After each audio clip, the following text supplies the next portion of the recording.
Halo guys, aku Maya Febriana, NPM 22410009. Nah, di sini aku akan menjelaskan sedikit materi mengenai simbol dalam komunikasi interpersonal. Oke, langsung aja kita ke penjelasannya. Let's go. Nah, apa sih pengertian simbol dalam komunikasi interpersonal?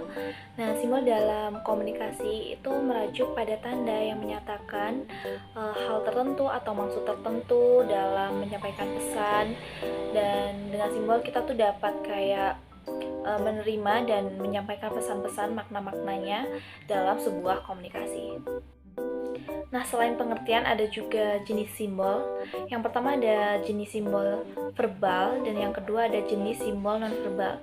Untuk jenis simbol verbal sendiri yaitu semua jenis simbol yang menggunakan satu kata atau lebih. Bahasa verbal dapat diungkapkan oleh beberapa macam, yaitu yang pertama ada ungkapan hiperbola, ungkapan residensi, dan juga ungkapan litotes. Nah, apa sih pengertian dari tiga macam ungkapan tersebut? Yang pertama ada ungkapan hiperbola, yaitu suatu gaya bahasa yang mengandung pernyataan yang berlebihan. Yang kedua ada ungkapan residensi, yaitu suatu gaya bahasa yang diungkapkan atau diucapkan secara berulang. Dan yang ketiga ada ungkapan litotes, yaitu semacam gaya bahasa yang dipakai untuk menyatakan sesuatu dengan tujuan untuk merendahkan diri.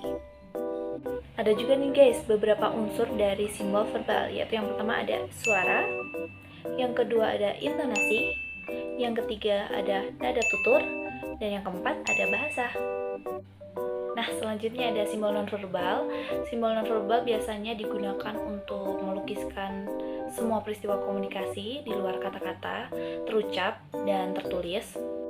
Selain itu, apa sih macam-macam dari simbol nonverbal? Nah, simbol nonverbal itu memiliki macam seperti ekspresi wajah, gerak isyarat, kontak mata, dan juga pakaian atau busana. Nah, dan yang terakhir ada fungsi dari simbol.